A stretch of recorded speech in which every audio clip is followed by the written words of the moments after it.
अस्सलाम वालेकुम। Doctor Mohammad Riyaz veterinary clinic and pharmacy, Chowk Shadipura. ये गाय है, ये 4 दिन से जो नहीं खड़ी हो रही थी, ये चारों टांगों से बैठी हुई है, बार बार उठने की कोशिश कर रही है, चारा भी खा रही है, जुगाली भी कर रही है और दूध की प्रोडक्शन जो है वो बहुत ज़्यादा कम हो चुकी है। दरअसल इसको क्या हुआ था, इसको दरअसल इनके प्लेसेंटा रिमूव का इसका मसला बना था। आज से 1 मंथ पहले इसका पार्चुएशन के बाद प्लेसेंटा रिमूव ना कर सकी, जिसकी वजह से इन्होंने गुलकंद वगैरह, अजवाइन वगैरह और साथ चीनी वगैरह यानी कि शुगर वगैरह दी, जिससे ये गाय कमज़ोर होती चली गई। और साथ इन्होंने किसी डॉक्टर को इलाज वगैरह भी ना करवाया। साथ इनको कैल्शियम की कमी और फास्फोरस की कमी पूरा करने के लिए यानी कि मल्टीविटामिन के इंजेक्शन भी ना दिया, कोई कैल्शियम की ड्रिप भी ना दी। तो ये चलता चलता ये आहिस्ता आहिस्ता ये गाय अब अगर बैठ गई, जो 4 दिन से बैठी उठ नहीं रही, ये डाउनर को सिंड्रोम का केस बन चुका है, यानी कि मेटाबॉलिक डिजीज़।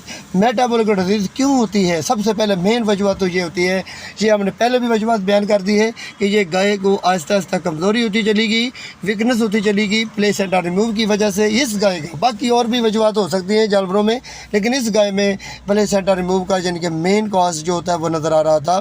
जे कि हमने जो ट्रीटमेंट इसका किया वो सबसे बेहतरीन इलाज है। वो हमने क्या इलाज किया, इसको हमने 1 अदद रिंगर दी और 1 अदद NS दी। 1 अदद रिंगर में हमने 50 ml कैल्सीवेट हमने दी और साथ नोवामिन के इंजेक्शन जो था वो हमने 50 ml दी।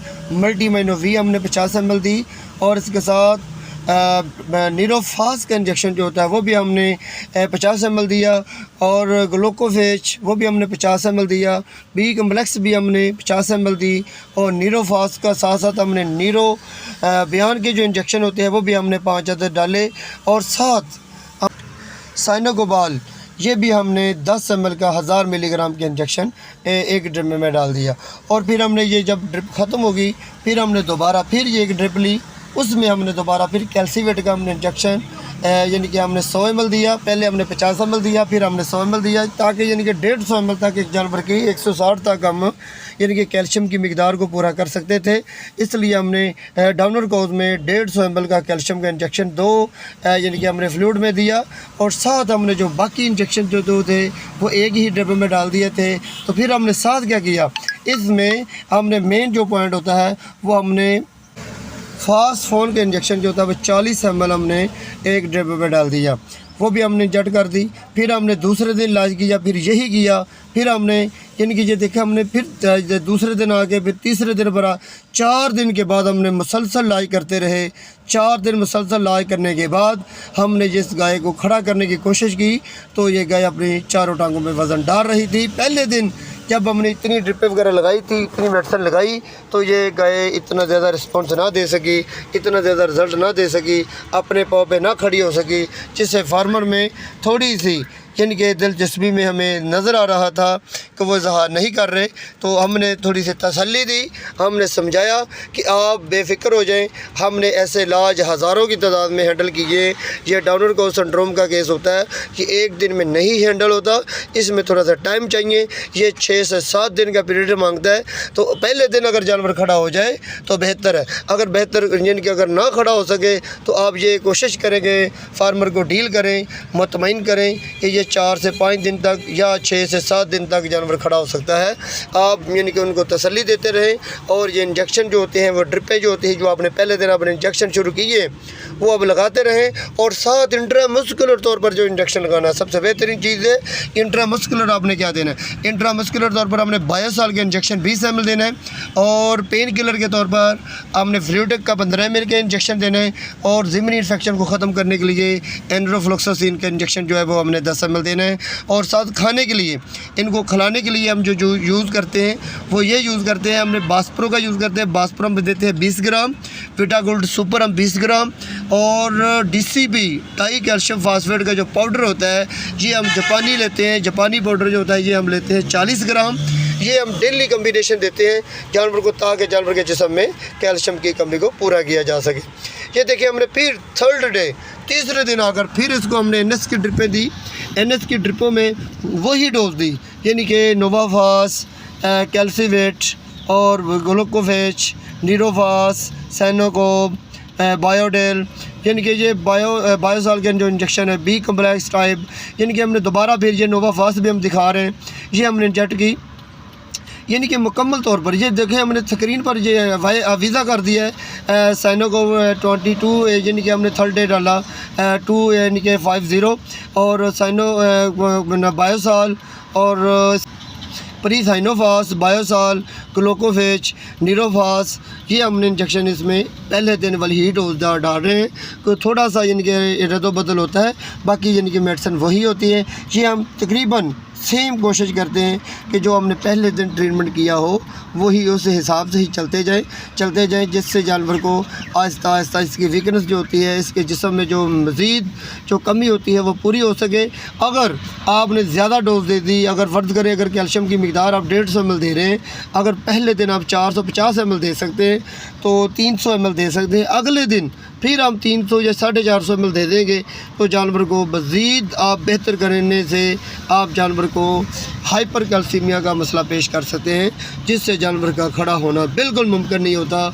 इसलिए आप सोच समझ कर ये ट्रीटमेंट करें और ट्रीटमेंट करवाएं। हम आप दोस्तों को ये समझाना, अगर जानवर 150 ml कैल्शियम के साथ नहीं खड़ा हो रहा तो आप ये समझें ये केस डाउनर को सिंड्रोम का केस है। हाइपर कैल्सीमिया देने से जानवर में हमने देखा है कि हार्ट बीट तेज़ हो जाती है। हार्ट बीट तेज़ होने की वजह से जानवरों में हमने देखा है कि हार्ट अटैक होने का बहुत ज़्यादा खदशा होता है। अक्सर जानवर जो होते हैं डाउनर को सिंड्रोम में जानवर जो होते हैं जान की बाजी हार जाते हैं। इसलिए जानवर की डोज जो होती है वो बिल्कुल आप सेम रखें और कोशिश करें ये 150 ml से 100 ml तक यही रखें और डेली देते रहें। 2 से 3 दिन का अगर ज़्यादा भी पीरियड लग जाए कोई बात नहीं, लेकिन ज़्यादा डोज देकर फार्मर का कीमती जानवर का ज़िया ना करें, नुकसान ना करें। इसके साथ आपने लिवर टोनर का लाजमी ख्याल रखना है। लिवर टोनर के लिए हम हेबा बुवी का बहुत अच्छा इंतखाब करते हैं, वो 50 ml तक हम डेली देते हैं और तकरीबन 1 मंथ तक देते रहें। माइक्रोफास के इंजेक्शन जो होता है वो भी फास्फोरस की कमी पूरा करने के लिए, पोटाशियम की कमी को पूरा करने के लिए ये भी हम यूज़ करते रहते हैं। साथ वो भी 20 ml तक यूज़ करें। अगर बायोसाल का आप इंजेक्शन यूज़ कर रहे हैं तो कोशिश करें कि बायोसाल के साथ माइक्रोफास का यूज़ ना करें। अगर आप फास्फोर के इंजेक्शन दे रहे हैं या अपना प्रीसाइनोफास के इंजेक्शन दे रहे हैं तो फिर भी आप माइक्रोफास के इंजेक्शन यूज़ ना करें, क्योंकि उसमें भी टोल्टीफास है और फास्फोरस की यानी कि डेफिशिएंसी को पूरा करने के लिए इंजेक्शन है। इसलिए कोशिश करें एक ही इंजेक्शनों में से इंतखाब कर लें, उनमें से एक इंजेक्शन का इंतखाब करके आप देते रहें। तो हमने जब ये 4 दिन तक मुसलसल 4 दिन तक कोशिश की, 4 दिन कोशिश करने के बाद हमने 2 दिन तो इनकी उठाने की कोशिश ना की। जब हमने 4 दिन बाद कोशिश की तो इसकी टांगें जो हैं वो अपनी टांगों में खड़ी हो चुकी है, ये गाय खड़ी हो चुकी है। यानी कि ये वो केस है जो ये नामुमकिन केस को हमने मुमकिन अल्लाह की मेहरबानी से किया।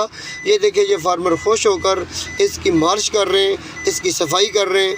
सबसे मेन चीज़ जो है कि इनकी रहाइश का भी थोड़ा सा मसला था, ये ईंटों के फ़र्श में ही इन्होंने रखा हुआ था। मैं रोज़ यही कह रहा था कि आप यानी कि कच्ची जगह का और नरम जगह का इंतखाब करें, लेकिन इनके पास वो यानी कि अवेलेबल ना हो सकी। और अगर नहीं अवेलेबल हो रही थी तो आप यानी कि ईंटों वाले फ़र्श में ही कोई यानी कि रेत या मिट्टी वगैरह डाल दें या फिर कोई कस्सू वगैरह डाल दें, ताकि जानवर की यानी कि बैठने वाली जगह जो है वो नरम हो सके।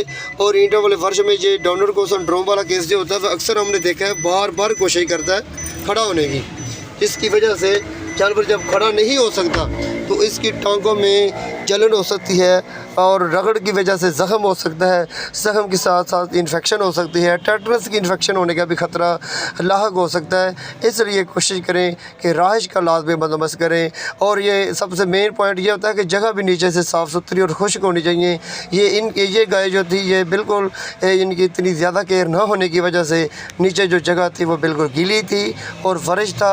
इन्होंने हमारी यानी कि थोड़ी सी बात का हमारा इनसे इतराज़ात भी है तो वो ना भी पूरा किया, लेकिन फिर भी हम इनको तसल्ली यही दे रहे थे कि हम ये जानते थे कि अल्लाह की मेहरबानी से जब भी हमने ये इलाज किया, जहाँ जहाँ भी इलाज किया है तो हमें 100% कामयाबी मिली है। हमने 10,000 तक हम ये उनके फार्मर को भी बताया था, 10,000 तक हम डाउनर को सिंड्रोम वाले केसेस जो होते हैं 1 साल में ठीक करते हैं। हमारे पास रिकॉर्ड मौजूद है और हम अल्लाह की मेहरबानी से डाउनर को सिंड्रोम 3 से 4 दिन तक बैठे हुए, 10 दिन तक बैठे हुए, 15 दिन से बैठे हुए, 20 दिन तक भी बैठा हुआ जानवर हो तो अब घबराना नहीं है।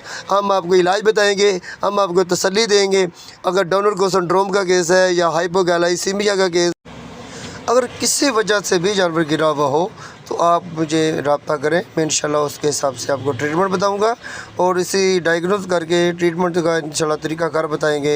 हम मिलकर इलाज करेंगे और फार्मर हो या डॉक्टर हो, हम हर लिहाज से आपको अपने यानी कि कोशिश करेंगे कि हमारे से पाकिस्तान में अपने जानवरों का बेहतरीन तरीके के साथ इलाज करें और इंशाल्लाह ताला आप जिस जानवर को भी हाथ डालेंगे 100% जानवर ठीक होगा। हमारे इस इलाके में कोई ऐसा जानवर नहीं जो हमारे से हैंडल ना हो सके।